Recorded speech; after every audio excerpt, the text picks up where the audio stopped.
to What You Need to Know. I am Sybil Wilkes, formerly of the Tom Joyner Morning Show, and every day, Monday through Thursday, we are here on YouTube Live and Facebook Live. At this time, 6 o'clock Central, 7 o'clock on the East Coast, 4 o'clock for my family on the West Coast.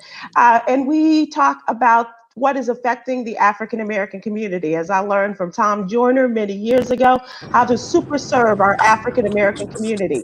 And so, with that, we are here with What You Need to Know newsletter. And as I said, we talk about what's going on. And this is a perfect opportunity to talk to some bold and beautiful women who are all the heads of a number of organizations. And they are here today to talk about their alliance, United for Reform Alliance. And just wait till you hear how empowered they are and how empowered they are working to make the African American community, as they represent over 5 million people in this country.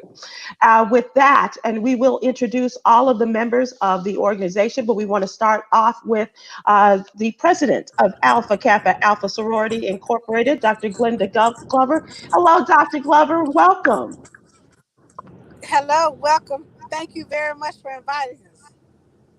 Thank you for being here. Can you give us a little bit of background about how you all came together and especially about what we are doing? Because in the wake of all the things that have happened with the murders of Ahmaud Arbery, of course, with Breonna Taylor and George Floyd and countless others, you all have come together and united in order to make a difference about police reform and other areas of great concern to the African American community. Thank you. We have been in this fight for a long time. This is a battle that we've all taken on individually in our organizations. And so, what we thought we would do was join together, all 13 of us, and see what we could do to make sure we could tackle the issues together, the issues of police brutality, the issues, and encourage people to vote, to get involved in the census, the health issues pertaining to African American women and African Americans in general. So we thought as we could do more collectively than we could individually. So we came together and formed this coalition, and that's a fight we're fighting. It's 13 organizations united for a cause. 13 organizations, and as you can see, we have a healthy representation today. I know that you all are busy, and I want to thank you again for joining us. Dr. Glover is on the go. President Smith is going to be here with us for a little bit. I think, Danielle, you said, is today your anniversary, Danielle? So I know you got other things to do, and happy anniversary in advance there. But also, I want to give people an opportunity to hear from each of you and to talk about the areas that we are of great concern to us. And let's start off with the wonderful Dr. Janetta Cole. She is the chair and president of the National Council of Negro Women, and talking about police reform. Dr. Cole? Thank you. Thank you so much, Sister Sybil. I want to use words that our sister president leader, Glenda Glover, used in calling us together. The date was June 10th. And what Glenda said then, and that she's continued to say to us, is that when that knee of a Minneapolis policeman was in the neck of George Floyd for almost 9 minutes, he called out for his mother. But it wasn't only a call for justice, for relief, for an end to police brutality to his mother. Dr. Glover told us it was a call to all Black mothers, to all Black women throughout our nation and our world. And so that's why we have come together. And if I can quote our sister leader, Glenda Glover, again, she kept saying, we are stronger together. That's right. Than in our individual organizations. And so here we are. 5 million Black women are represented by our organizations, saying enough of systemic racism fueling police brutality against our Black men, and let us never forget our Black women and Black youth. Yes, ma'am. Well, just powerful in talking about this, and President of Delta Sigma Theta Sorority Incorporated, President Beverly Smith, you are concerned in talking about something that is near and dear to all of our hearts and very important, as we are now 98 days away from one of the most important elections, if not the most important election of our lives, and talking about voter mobilization, education, and engagement. President Smith? Absolutely. Thank you, Sybil, and thank you for having us on tonight. You know, you are absolutely right. Less than 100 days away. And this really is, we have to vote as if our life depended on it, because I truly think it does. We need to change the course of this country in the direction we're going. You know, COVID was bad enough, but I think it brought out all the ills and woes of this country in terms of racism, unfortunately, economic development and economic security of our people, the health crisis we're facing, the social and political crisis we face, because we have now turned the COVID situation into politics. And we can't afford to do that. The only way to do that, and the way we can do that, is to use the power of our vote. We have to get out there, because with 5 million of us and the others that we bring together with us, we can change the course of this country. Voter engagement, getting everyone, every age, men, women, young people, age of 18 and up, to understand the power of that vote, and then to be smart enough to use it. So we've come together as organizations to make sure we push and get people engaged in voting, understanding what it really means, not thinking my one little vote doesn't count, because every vote counts. And if we don't use that power, we're going to be lost. So it's important for them to understand politically how important it is, economically how important the vote is, in terms of the issues and where we are with racism. We have to do like our good friend and Congressman John Lewis says, we have to get in good trouble. Yes. And part of that good trouble really is using the right we have, the right he fought for, as a civil rights leader. And this is a time to remember it. We all crossed that Edmund Pettus Bridge, all of us on this call, actually, just in March, to understand and to remember the rights we got through the blood and tears that were shed because of the need to be able to vote. How can we not, in an environment where we see John Lewis, where somebody wouldn't even go and acknowledge the man's existence? Yes. In the funeral rites in the end. We have to make sure we change the scenario by making sure we use what John Lewis and others have fought for, and make sure that power of the vote, that we're engaged, that we're out there voting, that we're registering people, that we're taking people to the polls. Everything we can do to mobilize this country to do the right thing in terms of that vote is important. So that's why voter registration, voter mobilization, going to those polls is critically important to us. We have to make sure we put that at the forefront in the 98 days. Oh my goodness, 98 days we have left. Yeah. Yeah. And the days, as you know, even in the midst of our coronavirus, the days are flying by. That's right. And so here we are and talking about these various issues. And we have all of the ladies representing United for Reform Alliance and talking about a number of issues. For those of you just joining us, these are women representing the 13 of organizations that are representing 5 million women across this country, if not across the world, and talking about the issues that are so important to us. And we started off talking about police reform as well. And Dr. Kimberly Jeffries Leonard, the national president of the Links, and want to hear from you as well.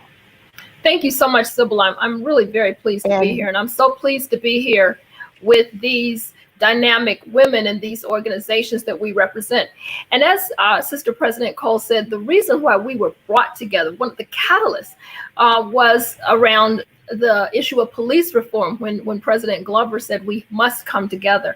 And so when we first started our conversations and we first pulled this coalition together, we really had a major call to action around police reform. There's still peaceful, and I want to say peaceful, protests in the streets all over the country, even now. And for many of us, this is unprecedented to see this kind of call for police reform to happen so long. And clearly, Our community is crying for this. And so our call was very bold. We seek sweeping federal legislation regarding police reform that mandates zero tolerance approach in prosecuting police officers who kill unarmed, nonviolent, and non-resisting individuals during an arrest. There's legislation that supports this, that we are behind.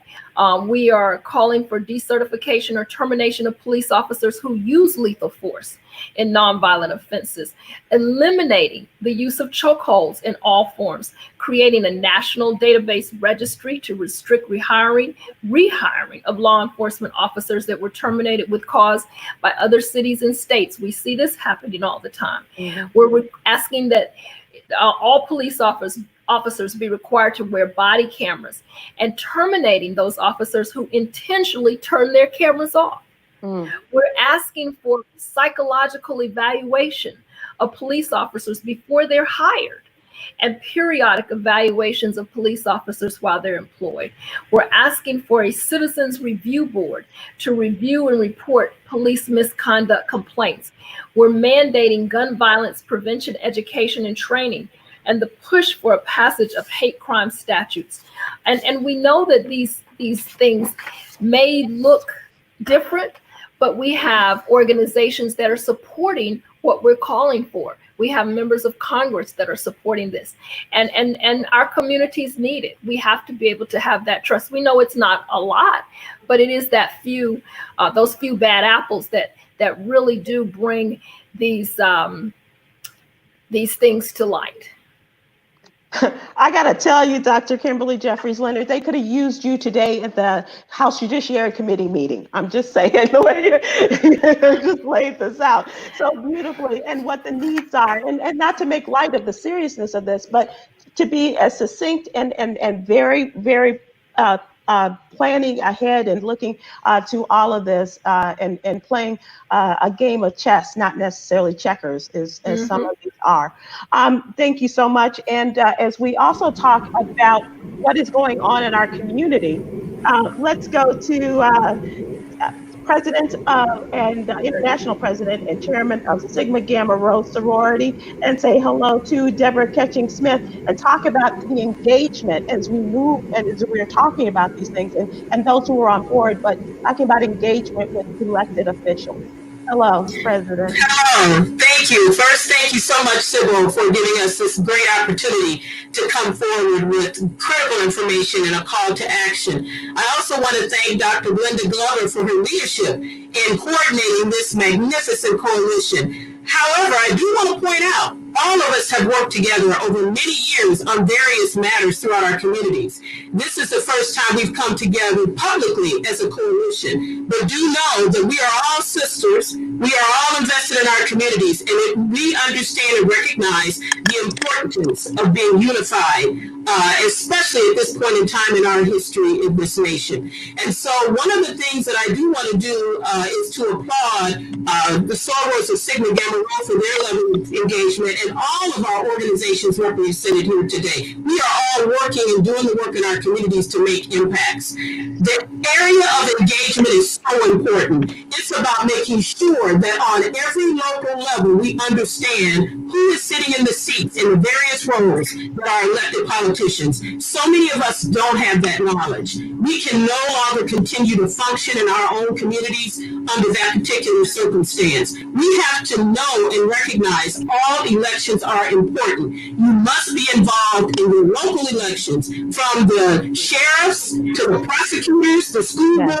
elections. You must be engaged. And so therefore, in order to do that, you have to track what has been the record for these elected officials. Challenge them. And because when we get engaged on that level, that's when we can truly see impacts around making sure our children have a quality education, making sure there's jobs in our communities, making sure that there's health care provided, that there's health equity in our communities, making sure that we are holding our elected officials accountable, totally eradicating voter suppression. That starts with us mobilizing on the local level.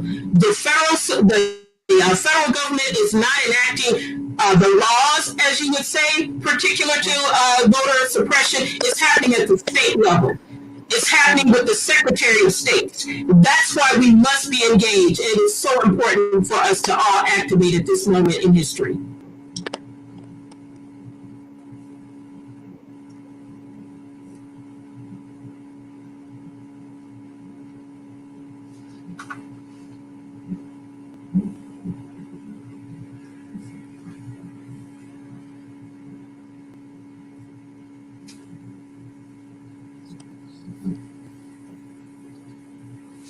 Is Sybil disconnected from us at the moment? I think her screen froze. Yes. And while Yeah. that is happening, and I'm sure there's someone fixing it technologically, I thought what I might do Right. is do the roll call to say, who are we? Who are we? And what are our organizations? Here we are. Alpha Kappa Alpha Sorority, Delta Sigma Theta Sorority, Zeta Phi Beta Sorority, Sigma Gamma Rho Sorority, the Links Incorporated, the National Coalition of 100 Black Women, Black Women's Roundtable, Black Women's Agenda, the Girlfriends Incorporated, Jack and Jill of America Incorporated, Top Ladies of Distinction, the National Cares Mentoring Program, and the National Council of Negro Women. Our leader, Dr. Glenda Glover, loves to say, we are so much stronger together. And as I am fond of saying, quoting that African proverb, when spider webs unite, they can even tie up a lion. I see Sybil has rejoined us. I have. Yes, thank you so much. And thank you for stepping in there. And, you know, I only get to talk to her over the years over the phone. And it's great to see the beautiful face of Melanie Campbell. And thank you for joining us today as President and CEO of the Black Women's Roundtable. And I wanted you to talk about the importance of our current census that we are going through and participation in that. And Melanie, we are not hearing you. Yeah, we're not hearing her. There we go. Okay, Melanie, are you unmuted? You are. Okay. Okay, then we will work on that and then we will move on and talk about racism with Danielle Brown, the national president of Jack and Jill of America Incorporated. Hello, President Brown. Hi, how are you? Great, thanks for joining us. Thank you for having me. Thank you. Can you talk about the role of the action against racism and what we're doing in that regard? Well, you know, I'm not talking to anybody who has not dealt with racism, whether it's covert, overt, and I would probably say we're in the middle of a generation who didn't even know that covert, overt even existed. We have been desensitized to racism. Although now we see on the cameras, because they have cameras and people have cameras, that police brutality is going on. This is nothing new. All of us grew up with this. All of us have had to deal with racism. And now it's the ability for people to now sit up and stand up that don't look like us that say, oh, I didn't know this was happening to you. And so one of our initiatives is to make sure that people understand racism, what it is, no matter what you call it. It is deplorable to a humankind, to an individual, to people who are demoralizing those people.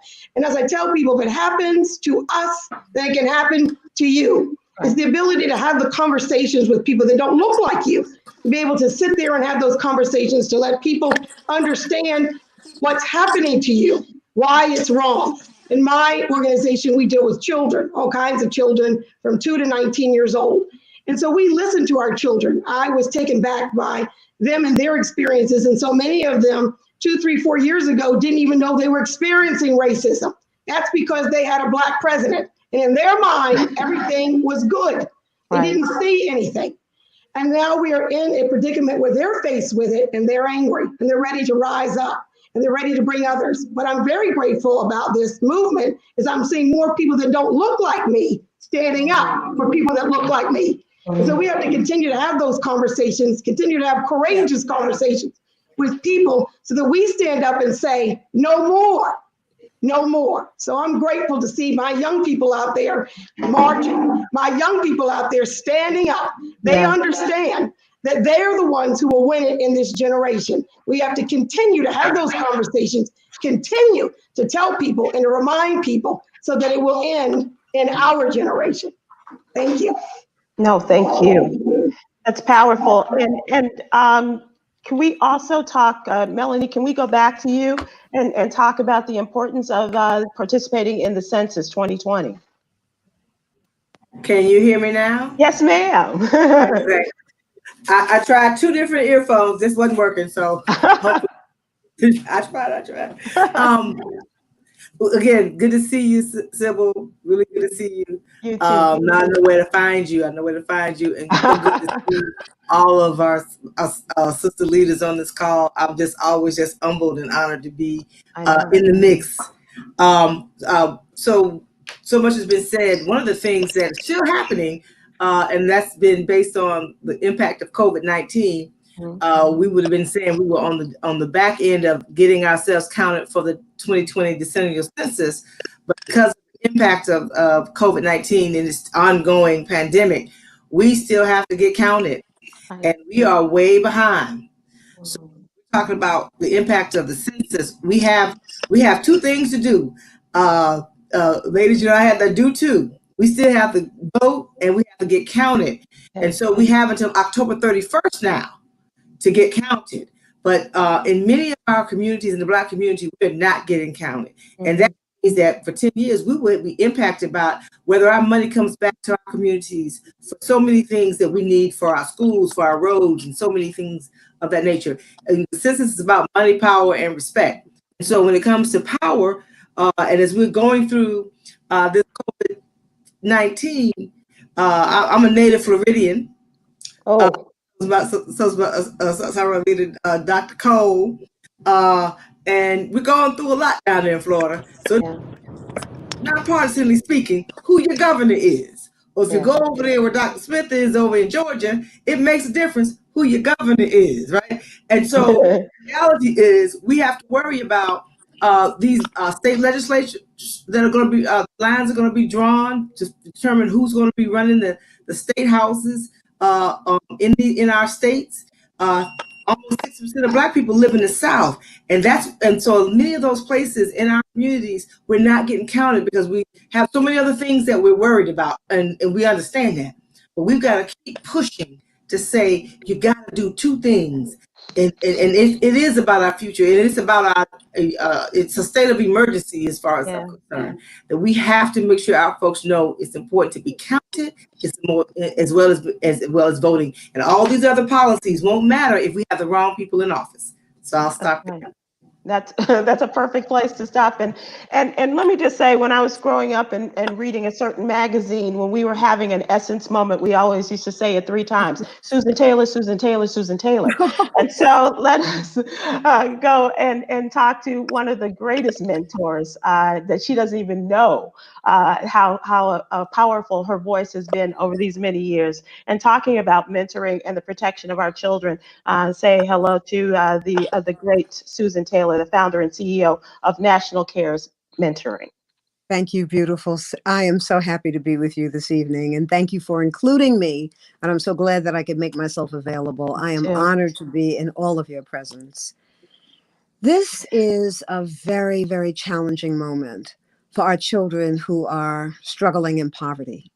It's a challenging moment for all children, but for those far beyond our view, who are living in poverty, in shelters, in unsafe housing, who are surrounded by violence, and who are losing their parents, losing the adults in their lives, because those adults in their lives are really the essential workers. the essential low income, hardworking adults who risk their lives every day so that they could keep food on the table and a roof over their families' heads. And to have the loss, certainly, of school and summer programs, and then the loss of family members, it has really been devastating. So, this is a call to action for all of us to do what we know we must do. When the call goes out for mentoring, for mentors, sometimes we Black folks are the last ones to show up because we have our own issues. No matter where we find ourselves, whether we're middle class, affluent, or struggling along the margins, Black folks, as we've been talking about, we're all under the heel of racism in some way, compromising our ability to be just fully who we are, fully who we are. Our children, they need us in ways they have never needed us before. I think Marion Wright Edelman said it some years ago, and she was so right, that this is the most harsh time for Black children since slavery. And so the ask is really that I love that we're linking together, Sister Kim. This is what we have to do. All of us, representing our organizations, have to come together. There's enough light for all of us to be seen and to shine and to know that our work is a collective work. It's not a work that any of us can do alone. So it's public policy work that has to be done. As long as property taxes are tethered to school budgets, our children will never have an adequate education. If you're living in a low home owning area, then there's no money for the schools. And when we look at what our children are surrounded with as they come out of school, trying to navigate their way home through gang violence, no one is packing a gun. No one is out there trying to cause harm if he or she has a job to go to. And so, reinvestment in our communities is critical. And I'm hoping that we will come together. We've been talking about it. We leaders on the phone, on the Zoom call, on this call this evening, coming together. We hoped that we could have done it in person during the Congressional Black Caucus, but now we're going to have to do it in the virtual space. So it's not going to, you all look so beautiful tonight. I know this is really like a little challenging moment for me, but I'm here. I am here. I am working so hard to keep our doors open, to keep our psychologists around the country paid and our children served as we've moved everything to the virtual space. So speaking about our coming together with all of the leaders of our organizations, national organizations dedicated to creating what? Maybe a 3 or 4, maybe 5-point agenda, not a 17-point one, but a 5-point agenda that we can stand behind, that we can agree upon. The work that the National Cares Mentoring Movement does, it's really a healing work because so often we don't get along. You know what we do internally? I'm just off the phone with my Essence family. We know the drama that has happened down there.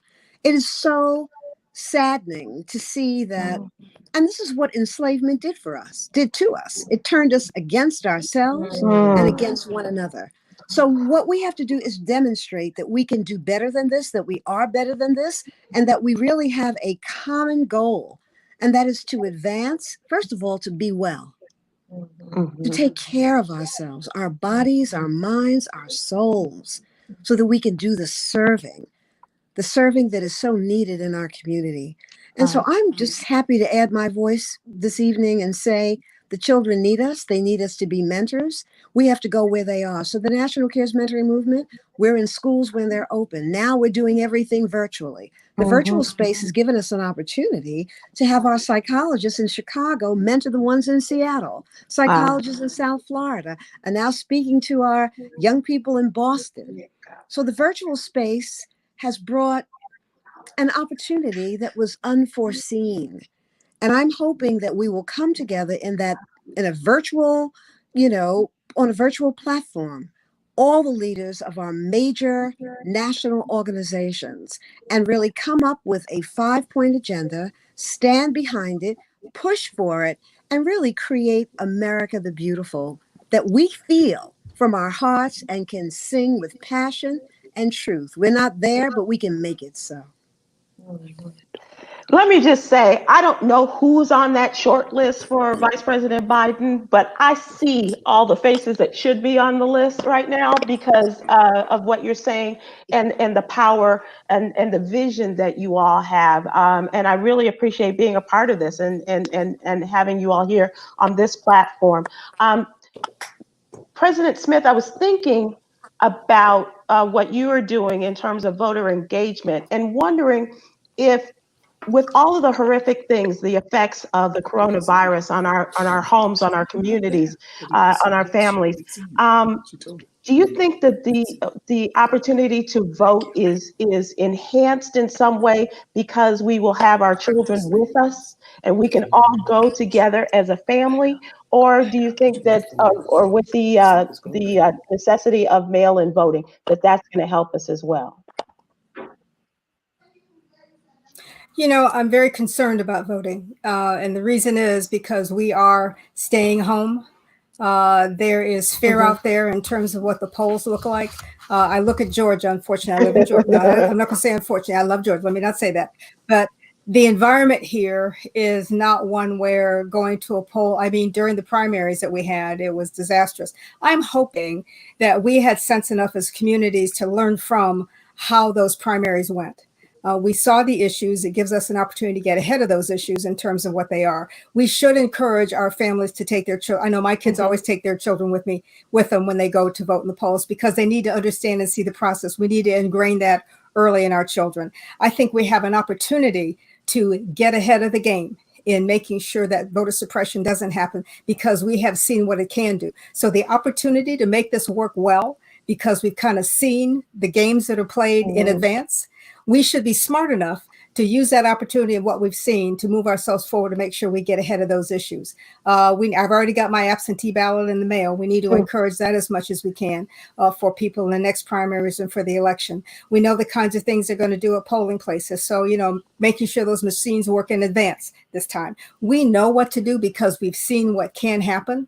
And the smart organizations, and as all of us pull together, we've got to make sure that now we plan for that not to happen. We have to get on those Secretary of States and stay on their backs. We did a silent protest in Atlanta just 3 or 4 days ago. Yeah. And, you know, we put the word out for that, and we actually got emails and calls from Korea to see if we wanted them to come. I said, no, don't do that. But I think the point is when we put out the call as organizations together, what we can do, even when that one simple day is incredible, but we have to use what we've seen as an opportunity. We have a chance to do course correction in terms of what happens in elections. If we miss the point on those course corrections and don't look at the things that were done, maybe by accident, maybe in an underhanded way, don't want to say. However, we have an opportunity to get ahead of that and make sure that this election goes well and our people have a chance to do what they need to do. We all need to be smart enough as community to do that and take care of that issue. Thank you for asking that. This is a question for those of you especially involved in the HBCUs, and we know the presidents of the colleges and universities. And so people are asking about the role that our historically Black colleges and universities can play in this time in which the days of the classes of the schools being open are the possibility of that is still very slim. And so what roles do you think that the schools and the students can play in all of this as we are still quarantined in our homes? May I speak, Sister Yes, Sybil? ma'am, please. Yes. Well, yes, President Cole. I certainly don't want to spend a lot of time talking about what one of our organizations is doing, but I can't resist saying that NCNW is launching a program called Adulting 101. Now, at my age, I had to be taught what adulting means. But now that I know what it means, it's a great way to say that we are launching a program specifically designed for our HBCU students who can't be on campus, but who can get together virtually to be engaged in Adulting 101, the basic kind of civic engagement that they need to be engaged in, helping them to understand why, as my sister presidents keep saying, vote because your life depends on it. If we went around to each of the sisters on this call, each and every one could talk about specific programs that their organizations are engaged in to get our young people more woke, then they think that they are woke. Because the ultimate wokeness is to care not only for yourself, but for your people, for your community, and yes, your nation and your world. Yes, ma'am. May I ask your fellow president, Dr. Glover, your thoughts on that in terms of... Dr. Glover, can you hear us? Yeah, let me jump in on Yes, please. that because the role of the HBCUs is exactly what the role of the HBCUs has not changed.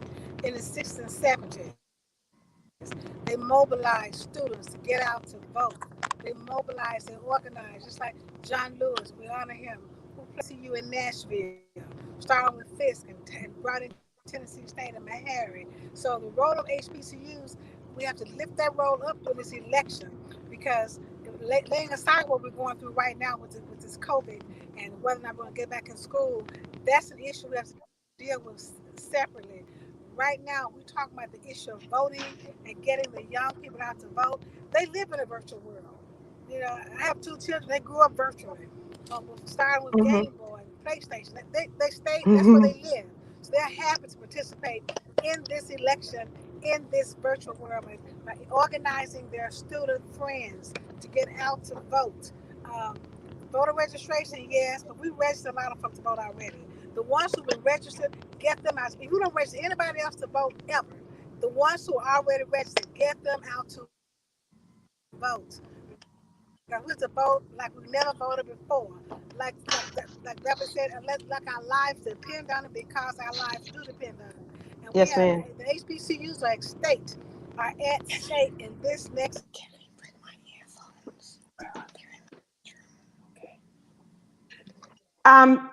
As we are coming to... Whether we're going to survive or whether we're going to be kicked to the curb like we did in the past. Mid fun, you played big wish, went to homecoming, you have an HBCU connection. So it's important that we lift up HBCUs and we get them out to assist us and the presidents and all the administrators who counsel students, use that population to assist in this election so that the HBCUs will be brought back up to where they belong in this fight. As we are coming to a close here, and I want to thank you all for your time, and also to let you know that we're here for you. I'm so honored and excited to have you all here today, and humbled by your presence and acceptance to come on to this show. So I thank you for that, and know that as you know, as I've learned from Tom and from others, the importance of this sisterhood. And I thank you once again. And as we close, I want to give you an opportunity to leave us with your closing thoughts. And Dr. And President Smith, I know that you have to leave us. So if you would give us your final thoughts.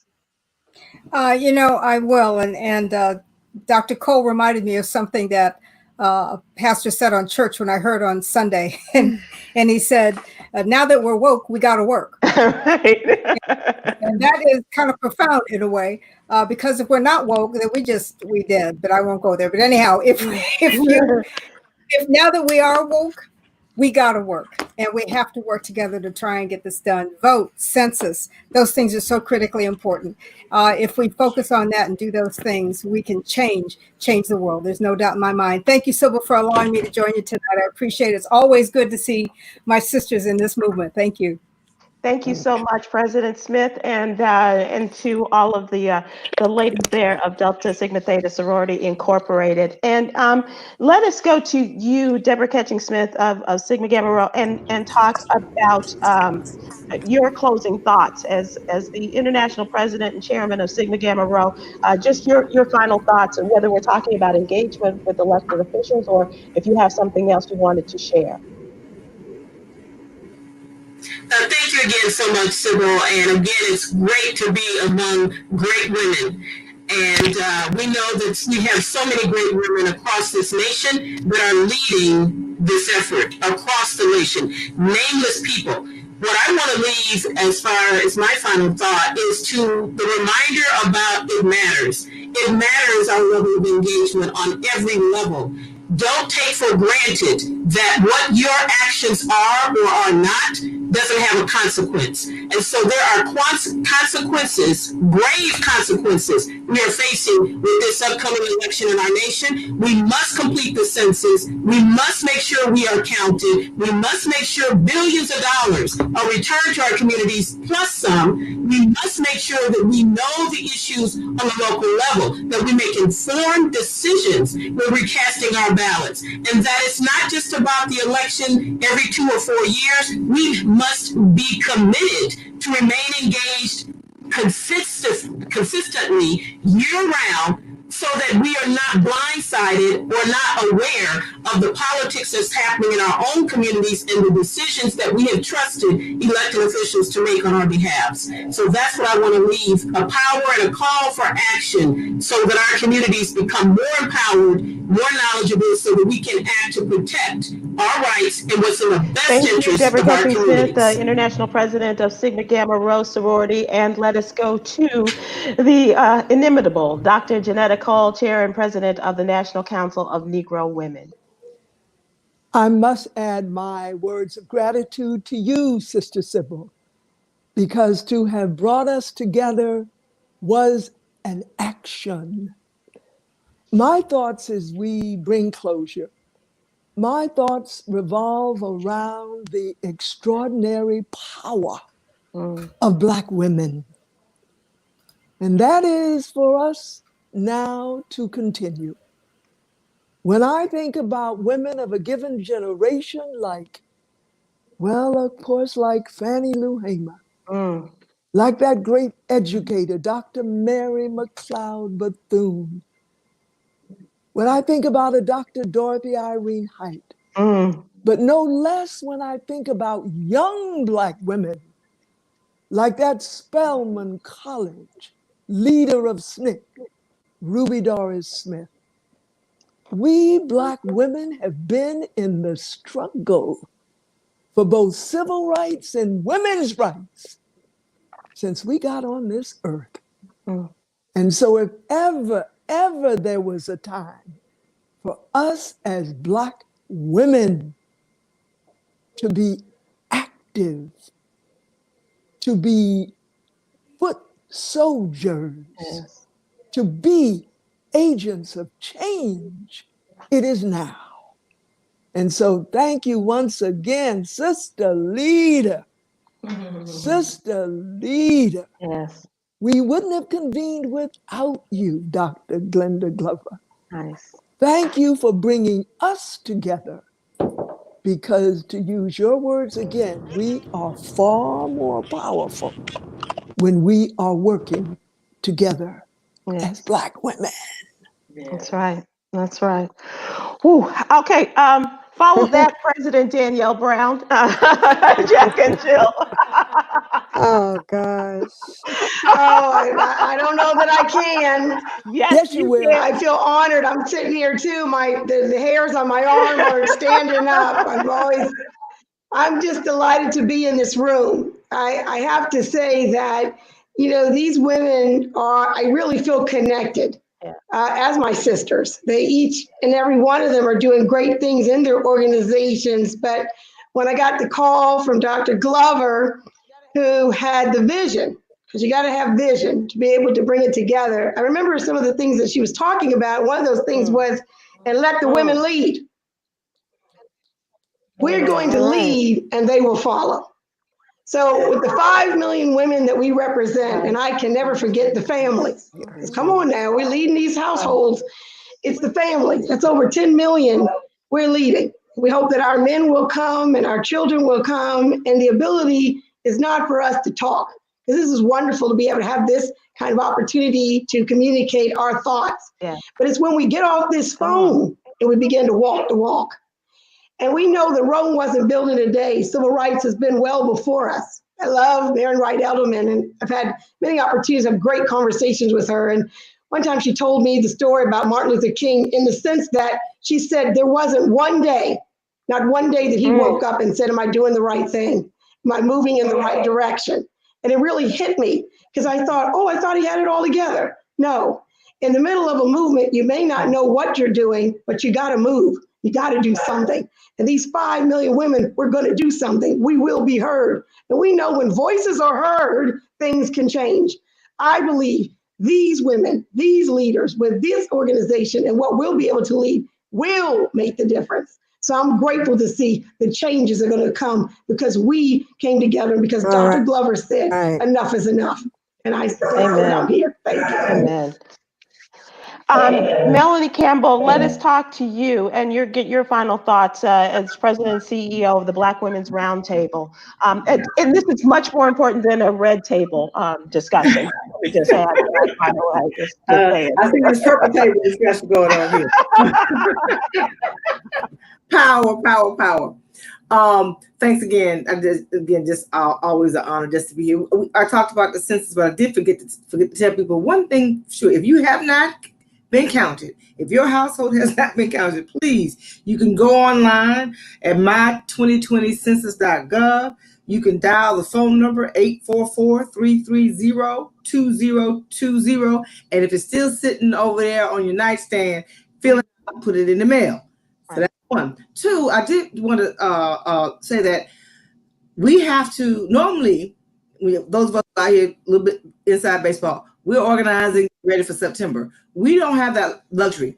What we have to do is in the month of August, we have to, wherever we're sitting, wherever we are, start mobilizing now. So August 6th is the 55th anniversary of the signing of the Voting Rights Act. We lost Congressman Lewis, we just lost Dr. C.T. Vivian, and so many others that we have lost. Our young people are out there still fighting in the streets, pushing for Black Lives Matter. This election and this census as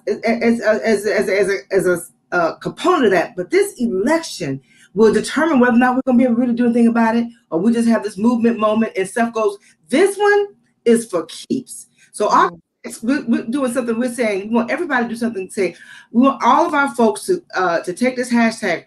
Are you vote ready? Because if you watch any of that news today with current Attorney General, they're letting us know that okay, we're motivated to turn out, whether we do it by mail or whether we do it at the ballot box. There are 250,000 shortage. It's a 250,000 shortage of poll workers. It's always been a challenge, but so even if we want to take care of voting in our precincts, what happened in Georgia and other states is also a shortage because of the COVID-19. So we need our young people to volunteer, to be poll workers. Dr. Cole would call it a new era foot soldiers for democracy. So that's what we're doing. We'll send that information out to everybody. We have to organize from wherever we are and organize and get people to fill out those census forms. Make sure that you get if you're voting early, get your absentee ballot. Make sure that find out what you need to do. Be vote ready, and we have to be armed for bear that they're going to try to steal this election right in front of our eyes, and that's real. So thank you for this opportunity. And again, Black women, we have the power to do it because everybody listens to us. So we have to move our folks and get them to do what they need to do in record numbers. We have to overvote to make sure. Yeah, the way we do it in Chicago, we vote early and often.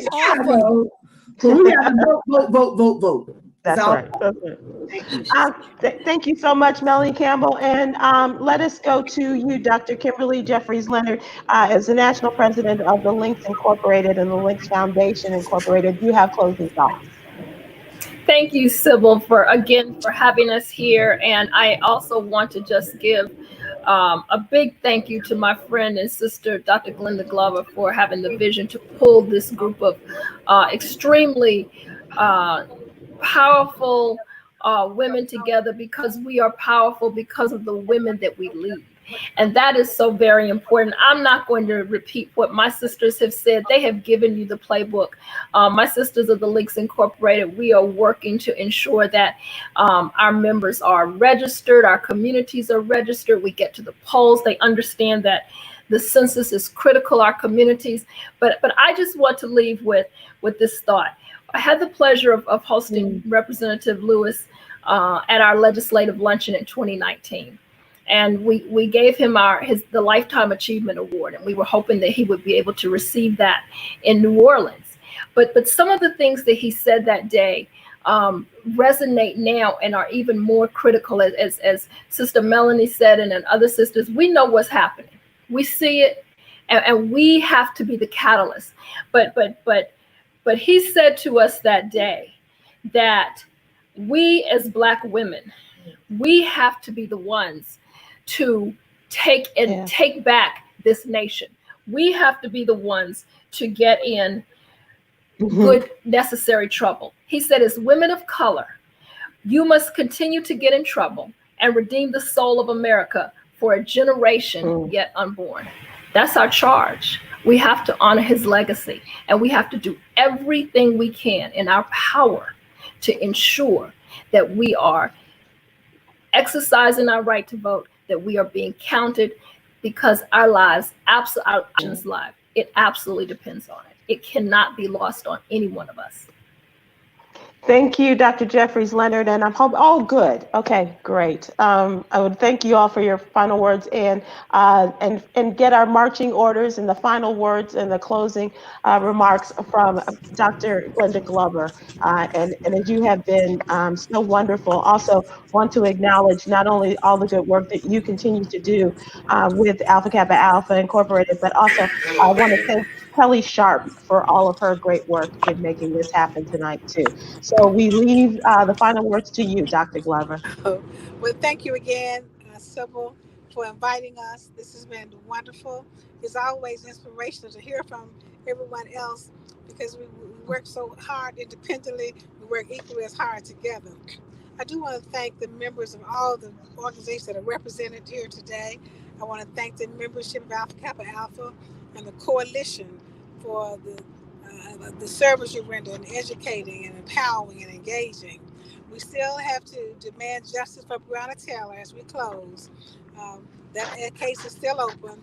We must still unite and continue to push, demand police reform, so that demand that justice brought for Breonna Taylor, the woman that we're fighting so hard for, in addition to the men who've been sentenced to kill. So we thank you again for inviting us. We look forward to our next get together like this. Ladies and gentlemen, ladies, I want to thank you. Ladies and gentlemen who have been watching, you have been watching the members here who are United for Reform. This alliance is composed of the membership of Alpha Kappa Alpha Sorority Incorporated, the National Council of Negro Women, Delta Sigma Theta Sorority Incorporated, the Links Incorporated and the Links Foundation Incorporated, as well as Zeta Phi Beta Sorority Incorporated, the National Coalition of 100 Black Women, Sigma Gamma Rho Sorority Incorporated, Black Women's Roundtable, the Poor People's Campaign and Black Women's Agenda there, as well as Girlfriends Incorporated. And aren't we all a part of that organization? As well as Jack and Jill of America Incorporated, Top Ladies of Distinction Incorporated, and last and certainly not least, National Cares Mentoring. And we thank you all so much for joining us. I invite our platform is open to you all at any time. Thank you all for joining us and enlightening us and giving giving us our marching orders as we go forth. And step by step, we will make this happen together. Thank you all, ladies, for all of the tech and the newness and sometimes a little frustrating here. But I also want to thank our tech genius, our youngin. Everybody has to have one. Chica, I want to thank her as well for making this happen. So with that, we wish you all a good night. We will be back here on What You Need to Know tomorrow. I invite you all to join us and watch us on YouTube Live and Facebook Live every Monday through Thursday at 6 p.m. Central, 7 Eastern. And if you would like to subscribe to the What You Need to Know newsletter, go to SybilWilkes.com. Give us your name and your email address, and we'll have you in there. And yes, it's Sybil like the crazy girl, Wilkes like John Wilkes Booth. It's what my mama and daddy gave me, and we work with it. So thank you all so much. And that tonight, ladies and gentlemen, is What You Need to Know. Have a good one. Be careful. Be safe, please. You too. Bye-bye. All right.